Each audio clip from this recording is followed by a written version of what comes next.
பெண்களை வந்து ஏதோ இந்த ஜெனரேஷன்ல பேசிக்கிட்டு and they are telecasting that also and you don't have any kind of response or any kind of மறுப்பு தெரிவிக்கிற மாதிரி எதுவுமே இல்ல and that guy what audacity he has to stand by that point. அதான்மா இன்னும் ஆச்சரியமா இருக்கு. இன்னொரு மீடியால வந்து அவர்கிட்ட கேக்குறாங்க என்ன பேசுறீங்களா சார், என்ன சொன்னது ரைட் தான்றாமா? இப்படி பேசுறவங்க வேற எப்படி கூப்பிடுவீங்க? வேற என்ன வார்த்தை இருக்கு? சரியான நிலைப்பாடு. இந்த மாதிரி ஆட்களை இப்படிதான் பேசி ஆகணும். சோ இந்த வார்த்தையை பயன்படுத்த ஸ்டாண்ட்ல நீங்க உறுதியா இருக்கீங்க, இதை பின்வாங்க மாட்டீங்க. இதுக்கு எதுக்கு பின்வாங்கணும்? நீங்க வந்து விபச்சாரி கூப்பிடணும். எதுக்கு பின்வாங்கணும்?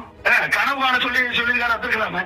இந்த கழுதை எப்படி கனவு காணிட்டு இருக்கு? அது இன்னும் சொட்டையா இருக்கா? நம்ம நீங்க சொட்டை அப்படி சொல்ல முடியுமா? பாடி ஷேப் பண்ண கூடாது. பாடி ஷேப் பண்ண கூடாது.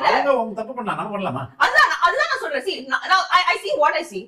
Can I tell him that no I should not body shame him. ஆமா, ஒரு ஆக்ட்ரஸ் வந்து ஒண்ணும் இல்ல, நீங்க weight கொஞ்சம் கூடதா இருக்குன்னு சொல்லி எவ்வளவு பெரிய பிரச்சனை பண்ணாங்க. அப்போ இவ்வளவு பெரிய ஒரு பிளேட்டன்டான ஒரு என்ன சொல்றது, ஒரு கேரக்டரே வந்து அசாசினேட் பண்ற மாதிரி, ஒரு பெண்ணுடைய பொலிட்டிக்கல் ஏஜென்சியை வந்து பாதிக்கிற மாதிரி, கேவலப்படுத்துற மாதிரி வந்து ஒரு ரிமார்க் வந்து why is in this national news? That's my question. Why do you always have a double standard when it comes to TVK?